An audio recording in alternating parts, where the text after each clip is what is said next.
विद्यार्थियों का हमारे YouTube चैनल सक्सेस विद लक्ष्य क्लासेज में स्वागत है। आज का जो हमारा अगला टॉपिक होगा वो है परासरण क्या है। कल आपको पिछले वीडियो में हमने बताया था कि विलयनों के 4 अणुसंख्य गुणधर्म दिए गए, उसमें से जो पहला गुणधर्म हमारा था वो था परासरण दाब। लेकिन परासरण दाब जानने से पहले आपको आवश्यक है कि परासरण क्या है, ऑस्मोसिस क्या है, उसके बाद हम लोग जानते हैं परासरण दाब क्या है। परासरण एक प्रक्रिया, एक प्रोसेस है जिसमें विलायक जो होते हैं उनके अणु गति करते हैं कम सांद्रता वाले विलयन से अधिक सांद्रता वाले विलयन की ओर, और उनके गति करने के लिए एक झिल्ली की आवश्यकता पड़ती है जिसको हम नाम देते हैं अर्धपारगम्य झिल्ली। यानी जो विलायक के अणु होते हैं वो कम सांद्रता से अधिक सांद्रता वाले विलयन की ओर अर्धपारगम्य झिल्ली से होकर के प्रवाहित होते हैं, तो उसी का नाम हम डालते हैं परासरण। परिभाषित हम कर सकते हैं वह प्रक्रिया जिसमें विलायक के अणु कम सांद्रता वाले विलयन से अधिक सांद्रता वाले विलयन की ओर अर्धपारगम्य झिल्ली से होकर स्वतः प्रवाह होते हैं, उन्हीं का नाम देते हैं परासरण। आइए जानते हैं क्या है वह प्रक्रिया जिसमें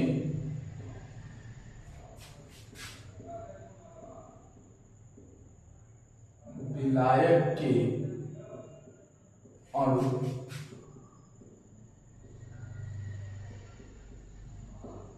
कम सांद्रता वाले विलयन से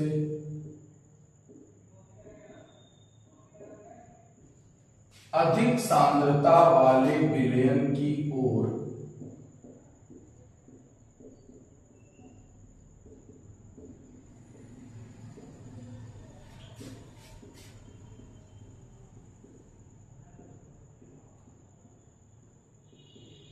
अर्धपारगम्य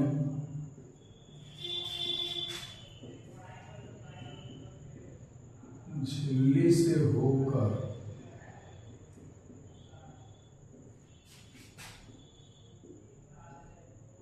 स्वतः प्रवाह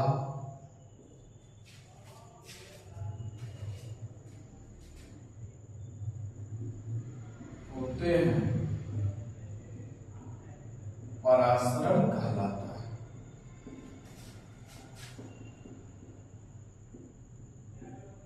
ये हमारा परासरण होता है जिसमें विलायक के अणु गति करते हैं, और वो भी कम सांद्रता वाले विलयन से अधिक सांद्रता वाले विलयन पर। उसको ध्यान देना है आपको कि विलायक के अणु गति करेंगे कम सांद्रता वाले विलयन से अधिक सांद्रता वाले विलयन की ओर, और उनको एक माध्यम की आवश्यकता पड़ती है अर्धपारगम्य झिल्ली, उससे होकर के स्वतः प्रवाहित होंगे, तो उसी का नाम हम देते हैं परासरण। पिछले वीडियो में भी हमने आपको बताया था अर्धपारगम्य झिल्ली क्या होती है। एक ऐसी झिल्ली जिसमें से केवल विलायक के अणु ही पार करके निकल पाते हैं, विलय के अणु पार करके नहीं निकल पाते, उन्हीं को नाम देते हैं अर्धपारगम्य झिल्ली, जो 2 प्रकार का होता है, एक प्राकृतिक अर्धपारगम्य झिल्ली और एक कृत्रिम, जो मानव अपनी विधियों के द्वारा बना लेता है।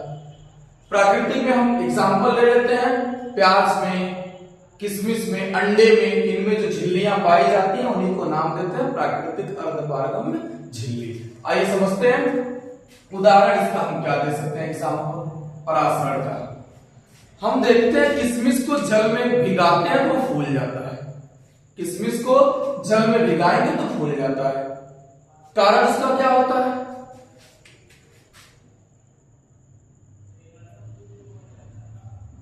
किशमिश को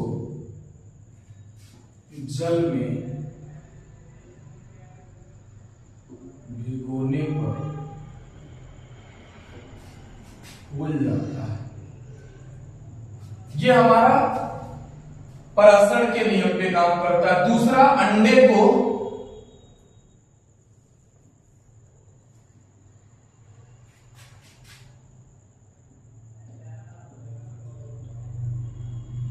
आशुद्ध जल में डुबाने पर फूल जाता जाता है, जबकि नमक की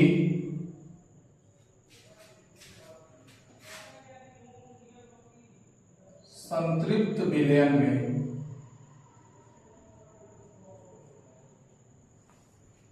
डालने पर सिकुड़ जाता है।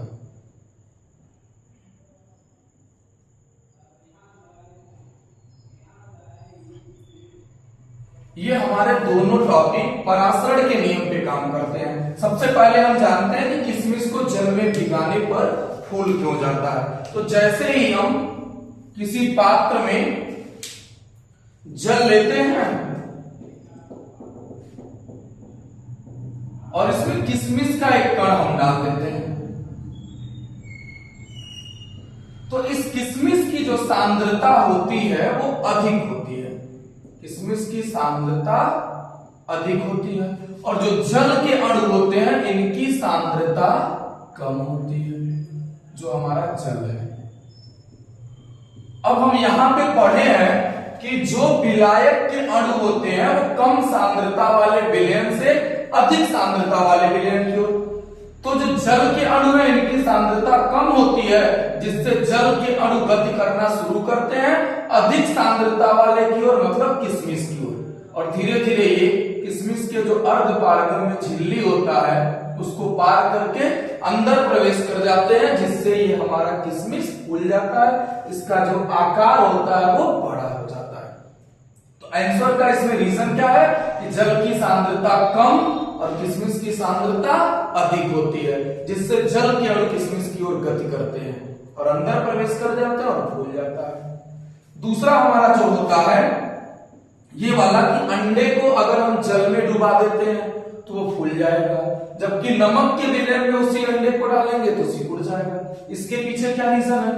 तो अगर हम एक पात्र में जल ले लेते हैं और इसमें किसी अंडे को हम डाल देते हैं, तो यहां पे आपका जल हो गया और यहां पे आपका अंडा हो गया। अब इन दोनों में भी जो अंडे की सांद्रता होती है वो जल की तुलना में अधिक होती है। अंडे की सांद्रता अधिक, जल की सांद्रता कम। और लॉजिक हमारा जो टॉपिक का है वो क्या है कि कम से अधिक की ओर, कम सांद्रता से अधिक सांद्रता की ओर, यानी जो जल के अणु होते हैं इनकी सांद्रता कम होती है, जिससे जल के अणु अंडे के अर्ध पारगम में झिल्ली को पार करके अंदर प्रवेश कर जाते हैं और वो फूल जाता है।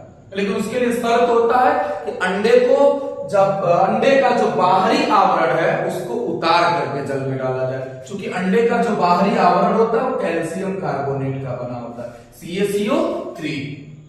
जैसे ही बाहरी आवरण अंडे का उतार देते हैं उसके अंदर एक पतली सी झिल्ली पाई जाती है, एक पर्दा होता है जो अर्ध पारगम में झिल्ली का काम करता है। अब उस अंडे को हम पानी में डालेंगे तो जो जल के अणु होते हैं ये धीरे धीरे अंडे के भीतर प्रवेश कर जाते हैं और अंडा आपका फूल जाता है।